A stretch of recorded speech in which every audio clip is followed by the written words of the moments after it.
आज पुणी काल बैशाखी न्यूज कोड परवर्ती प्रसंग गतकाली एमिति काल बैशाखी है जे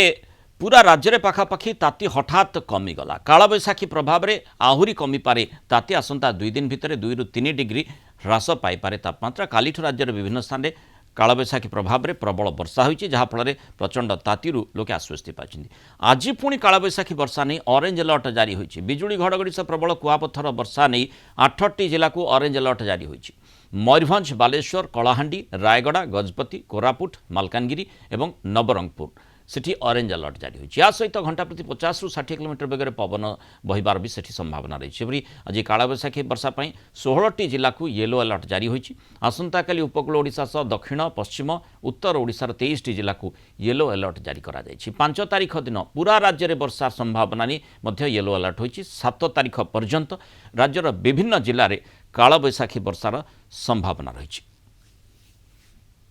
पिछले 24 घंटे में उड़ीसा के ऊपर रेनफॉल का डिस्ट्रीब्यूशन वाइड स्प्रेड रहा है। 4 जगह पर हैवी रेनफॉल दर्ज हुई है। क्योंझर के बंसपल में सबसे अधिक वर्षा 91.2 मिलीमीटर दर्ज की गई है। साउथ उड़ीसा जो इंटीरियर उड़ीसा है वहाँ से लेके एक गल्फ ऑफ मन्नार तक एक ट्रफ रन कर रही है जो कि तेलंगाना आंध्रा तमिलनाडु से होती हुई जा रही है और समुद्र सतह से 1.5 किलोमीटर ऊंचाई पर परसिस्ट कर रही है। इसकी वजह से जो हम एक्सपेक्ट कर रहे हैं आज जो है डे 1 में south Orissa scatter rainfall distribution रह सकता है, नॉर्थ उड़ीसा में आइसोलेटेड रेनफॉल डिस्ट्रीब्यूशन रह सकता है। ऑरेंज वार्निंग दी गई है thunderstorm lightning gusty surface wind speed 50 से 60 किलोमीटर प्रति घंटा की रफ्तार। अधिक आलोचना करवा पाणीपाग विशेषज्ञ विश्वजित साहू जोड़ी विश्वदेव स्वागत कर आलोचना को जो भाई भाव में गतकाली जो भाई आम देखीचे जे क्यों मात्रा कालबैशाखी वर्षार प्रभाव रहिला पूरा ओडिशा भिजिबा कथा कहुला घड़घड़ी बिजुली ए प्रकार आशंका करा जाउथला एवं लोके विभिन्न समय जदिव एत अभ्यस्त होना कि हठात भाव में एत मात्रा कालबैशाखी वर्षा तार प्रभाव देखीचे आज कालबैशाखी वर्षा कथा कहुच्छी यार प्रभाव कौन हो पारे एवं एबे जो प्रकार पाणीपाग से संपर्क में आपनकर आकलन कौन रही।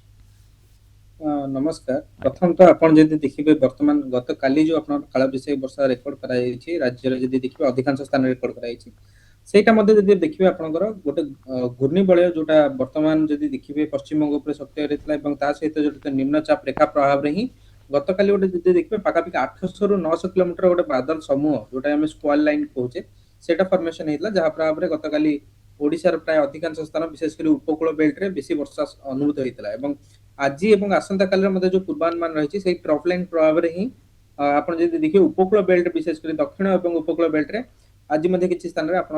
काली आम देखीचे बलांगीर इत्यादि जो पश्चिम ओडिशार जिला गुड़िकर व्यापक प्रभाव देखा मिलता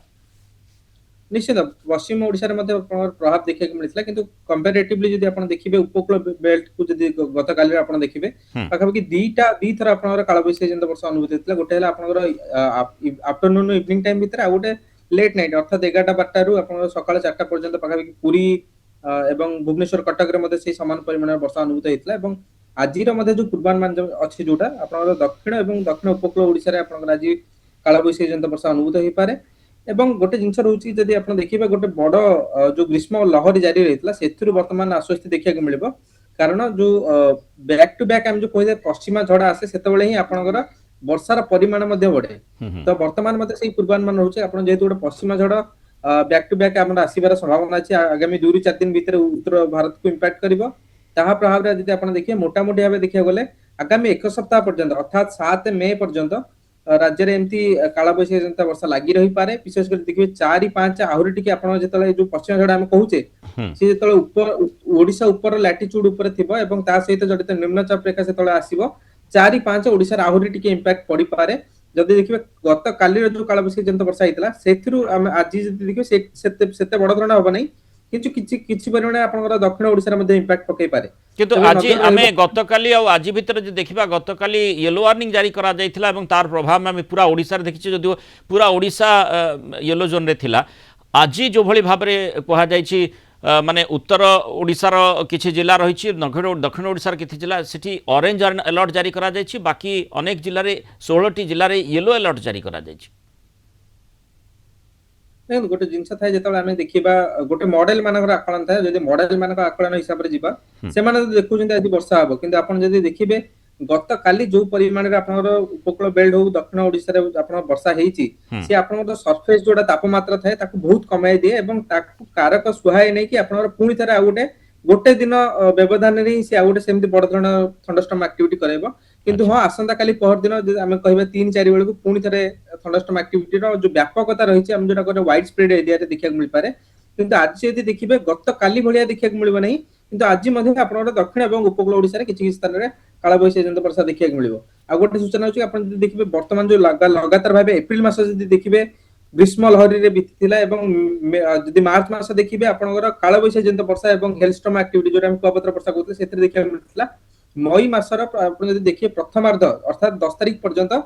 କାଳବୈଶାଖୀ ଜନିତ ବର୍ଷାର ପ୍ରଭାବ ରାଜ୍ୟ ଉପରେ ଦେଖିବାକୁ ମିଳିବ ଏବଂ ତା ପରବର୍ତ୍ତୀ ସମୟରେ ଆମେ କହିପାରିବା କି 11-12 ପରେ ହିଁ ଆପଣଙ୍କ ତାପମାତ୍ରାରେ ଯୋଉ ଅହେତୁକ ବୃଦ୍ଧି ଏବଂ ଗ୍ରୀଷ୍ମ ଲହର ଦେଖିବାକୁ ମିଳିବ ସେଟା ଗୋଟେ 10-12 ଦିନ ଆହୁରି ଟାଇମ ଲାଗିବ କିନ୍ତୁ ବର୍ତ୍ତମାନ 8ରୁ 10 ଦିନ ରାଜ୍ୟରେ କାଳବୈଶାଖୀ ଜନିତ ବର୍ଷାର ପ୍ରଭାବ ଲାଗି ରହିବ। ବହୁତ ବହୁତ ଧନ୍ୟବାଦ ଶ୍ରୀଯୁକ୍ତ ବିଶ୍ୱଜିତ ସାହୁ ଆଲୋଚନା ରହିଥିବାରୁ ମତାମତ ରଖିଥିଲେ।